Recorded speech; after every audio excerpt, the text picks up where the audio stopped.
दुनिया में कोई भी चीज ऐसी नहीं है जिसका हम पक्का दावा दे सकते हैं सिवाय एक चीज के। एक बच्चा जन्म लेता है।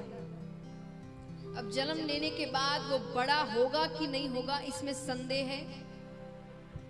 बताइए, ध्यान से सुने प्रश्न। संदेह यानी डाउट कि एक बच्चा जन्म लेता है, वो बच्चा बड़ा होगा कि नहीं होगा इसमें संदेह है? नहीं है। आपको उसकी आयु पता है? तो संदेह है। हमको क्या पता वो कितना बड़ा होगा, उसकी आयु कितनी भगवान ने देकर रखी है। तो संदेह है। वो पढ़ाई करेगा कि नहीं करेगा इसमें संदेह है। क्या पता ना करे, उसको नहीं मन होगा पढ़ने का।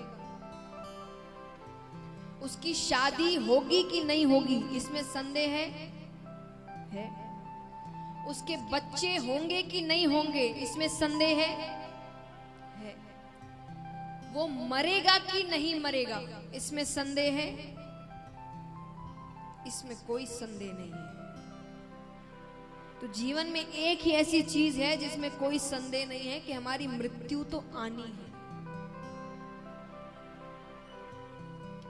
एक बार एक साधारण सा व्यक्ति एक संत के पास जाते हैं। संत से जाकर कहते हैं कि आप ऐसे दिन भर भगवान में कैसे लग जाते हैं, मुझे तो समझ नहीं आया। मैं तो 10 मिनट भी नहीं बैठ सकता। ना आप किसी से झगड़ा करते हैं, दिन भर अच्छे कार्य करना, दिन भर भगवान में लगे रहना, ये कैसे कर लेते हैं आप? मुझसे बिल्कुल नहीं होता, मुझे इसका रहस्य बताइए। संत ने विचार किया, मुझे पता है इसने पता नहीं कितनों से ये प्रश्न किया होगा, सबने कोई ना कोई तरीका बताया होगा और 1-2 दिन करके उसने वो तरीका छोड़ दिया होगा। तो बताने की बजाय इसे थोड़ा कुछ कर कर दिखाते हैं। संत ने उसके हाथ लिए, हाथ थोड़ा देखते हैं, उसके बाद कहते देखो ये सब तो छोड़ो, 10 दिन में तुम्हारी मृत्यु है। 10 दिन में तुम्हारी मृत्यु है। अब 10 दिन में तुमको क्या करना है, किससे माफी मांगनी है, क्या झगड़ा हुआ है, क्या करना है, 10 दिन में कैसे जाना चाहते हो ये तुम देख लो। अब मृत्यु का नाम सुनते ही तो ऐसा भगवान में लगता है। दिन भर भगवान की पूजा पाठ हो रही है, जिससे झगड़े किए उनसे माफी मांगी जा रही है, सब बच्चों के नाम पर कुछ लिख रहे हैं, बच्चों को बुला रहे हैं, अच्छी बातें हो रही है, परिवार से मिल रहा है, रिश्तेदारों से मिल रहा है। 10वें दिन से 11वां दिन, 12वां दिन, 13वां दिन, 13 दिन हो गए, मृत्यु नहीं आई। अब वो संत के पास जाते हैं कि आपने तो कहा था 10 दिन में मृत्यु हो जाएगी। तो बोले तुमने 10 दिन क्या किया?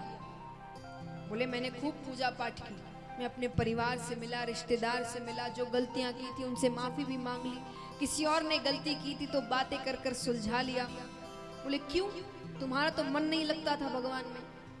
बोले वो जब बाकी कार्य रहते हैं दिमाग में पता है तब, अब जब पता है 10 दिन में भगवान के ही धाम जाना है तो किसकी, सबका ही मन लगेगा भगवान में। तो मुझे पता था मेरी मृत्यु कब आने वाली है, मुझे मेरी मृत्यु याद थी।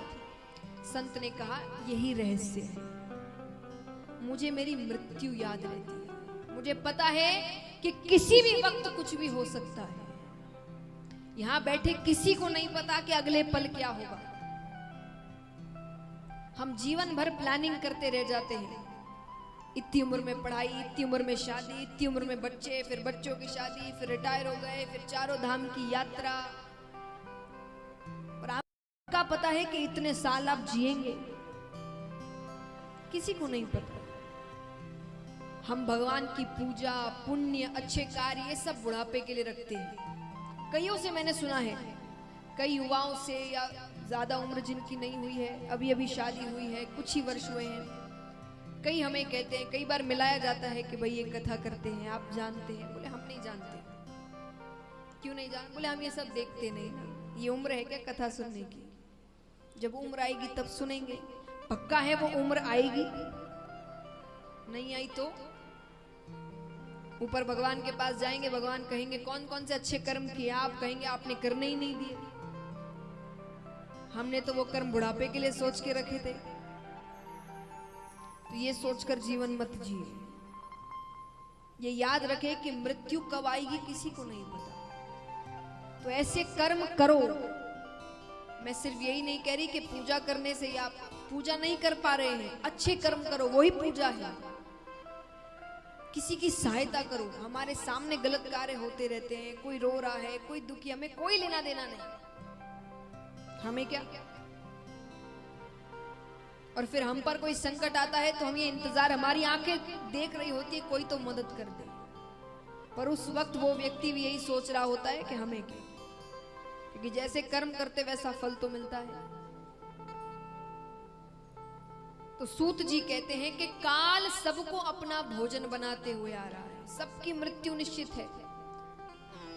तो इस छोटी सी आयु में अगर भगवान से प्रेम करना है, भगवान से जुड़ना है, तो श्रीमद् भागवत कथा आपको भगवान से जुड़ाती है, उनसे प्रेम करवाती है। अगर आप ध्यान से सुने तो भगवान के स्वभाव को समझें कि भगवान ने भक्तों के लिए क्या क्या नहीं किया है। आज हम अपने रिश्तेदारों के घर में भी ज्यादा काम करने से कतराते हैं। ज्यादा काम करने को ही कह दिया जाए तो हमें गुस्सा आ जाता है। लेकिन भगवान ने नरसिंह जी के लिए गाठड़ियां उठाई है खुद ने। उनके सेवकों की कमी है और वो उठाकर क्या होगा, नरसिंह जी कौन सा उनका भला कर देंगे कुछ, पर वो अपने हर भक्त के लिए कितने रूप धारण करे। किसी के लिए सेवक बन गए, किसी के लिए उसका रथ हाँक रहे हैं, किसी के लिए नाई बन गए। तो ये भगवान का स्वभाव है। जब स्वभाव समझते हैं तब प्रेम होता है।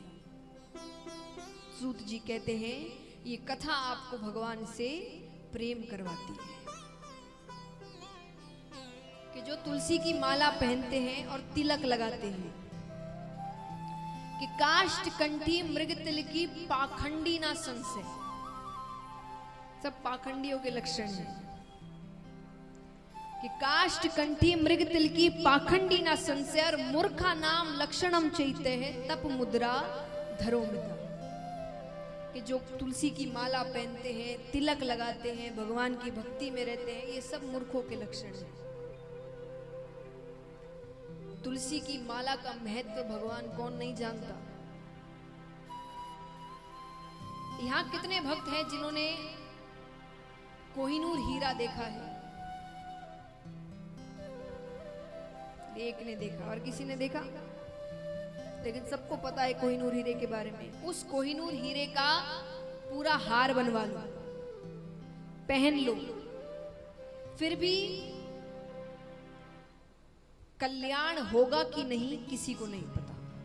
पता है जरूरी है कोहिनूर हीरा या हीरा चांदी कुछ पहन के रखेंगे तो भगवान कल्याण करेंगे, किसी को नहीं पता।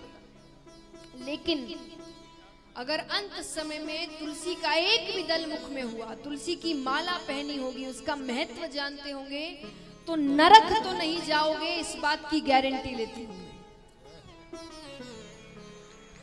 तुलसी जी की महिमा है। भगवान तुलसी जी के बिना भोग ग्रहण नहीं करते। इतना सा हम इतनी सी कटोरी में भोग लगाते घर के मंदिरों में, वो इतनी सी कटोरी का भोग भी भगवान तुलसी जी के बिना ग्रहण नहीं करते। तो हम और आपको तो क्या ग्रहण करेंगे वो। हमारे चैनल को अवश्य सब्सक्राइब करें और नए अपडेट्स सबसे पहले पाने के लिए इस बेल बटन को दबाना न भूलें।